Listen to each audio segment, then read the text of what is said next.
Hey guys, in last episode of this two-part series of fixing our LR4's gear selector, we removed it and sent it off to a company called Zemodex in Canada. We sent it out on a Monday at 4 p.m. and got it back Wednesday morning, perfect if you're in a pinch and you need your vehicle back. Today, in this episode, we're going to reinstall the module and see if it works.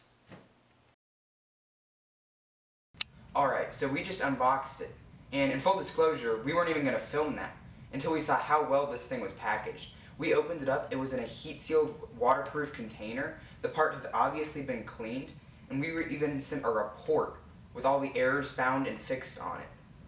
Zemodex is doing it right.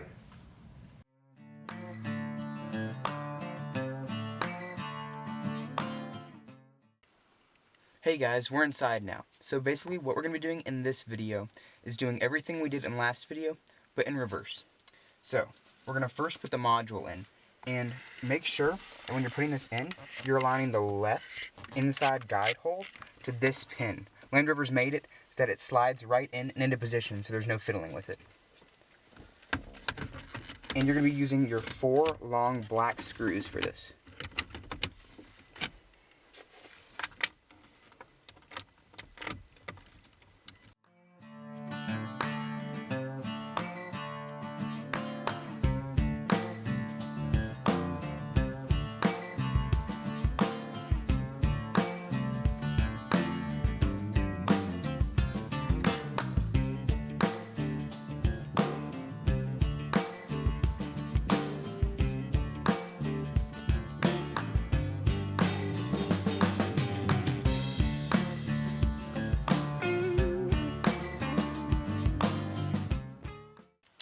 So the next step is to put the trim piece in. So we're going to want to move this out so you can move the wood piece around a little bit more.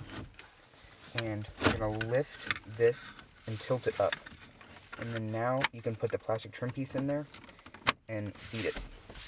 So now we're going to the bottom side where you're going to want to plug in these wires till it clicks. And now we're going to fasten that wood trim piece to the plastic trim piece that we just took out.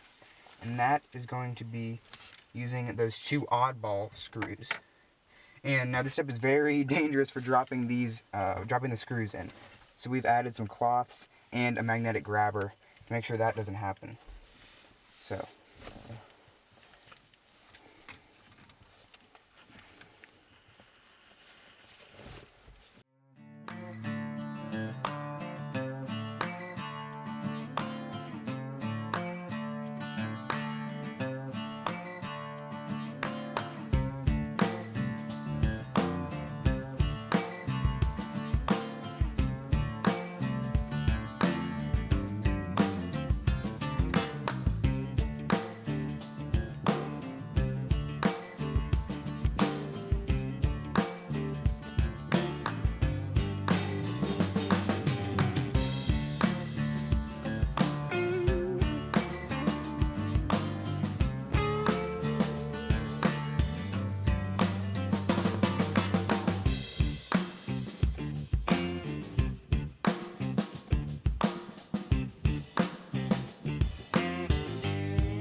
after you've got those 2 tough customers in, you're going to use the 6 identical screws to put in the ones with the circle surrounds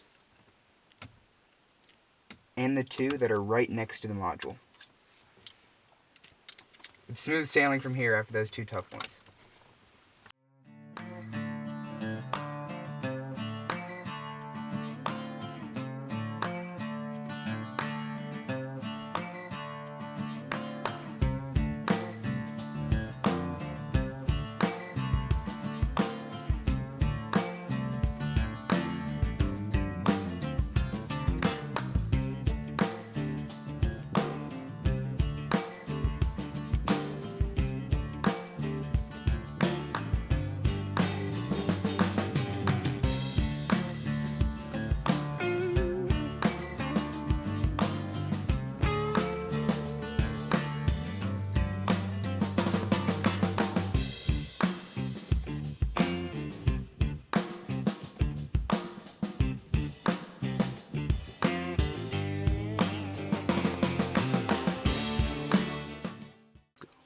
Alright, so before we wrap this up, we're going to do a little test run. So we're going to put the whole piece down into close to its final resting position to make sure everything works before we fasten it all down.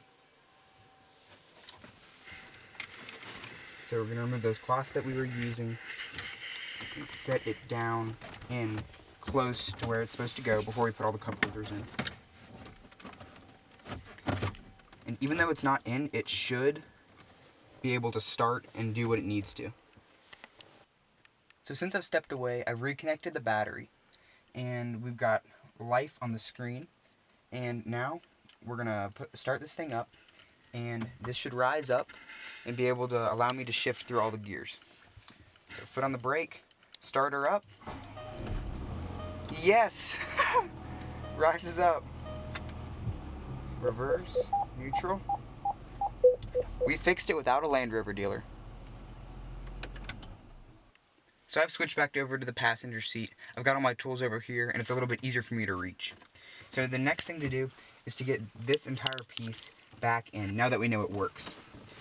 So we want to be kind of gentle with this, but also forceful, because it's pretty difficult to get in. Kind of have to get it up under the top first, and then push it in. And we're starting to get it in there.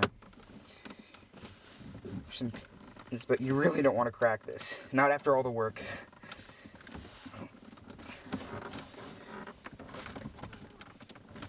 I think we're in.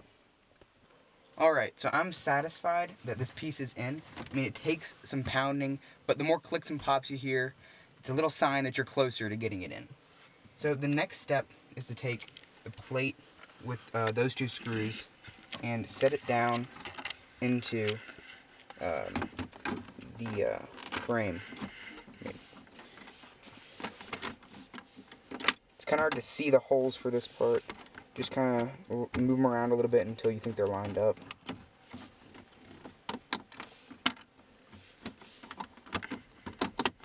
So that one.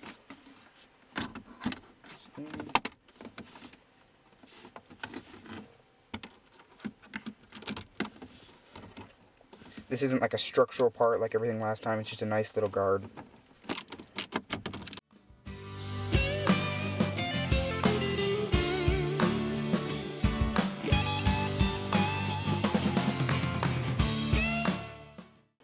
These don't need to be super tight.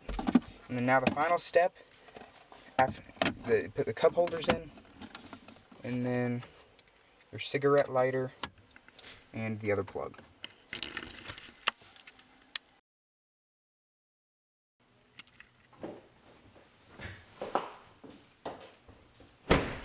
And with that, we're back in business. So to revisit the original issue, we had a stuck rotary gear selector knob on our 2016 LR4. So this problem plagues a lot of Jaguar Land Rover products from the last 10 to 15 years. And with help from friends at Zemodex, we've saved probably $1,500 doing it this way.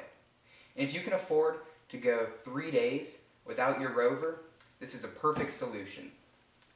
I had fun doing this, I hope you had fun watching, and we'll see you next time on Twin Turbos.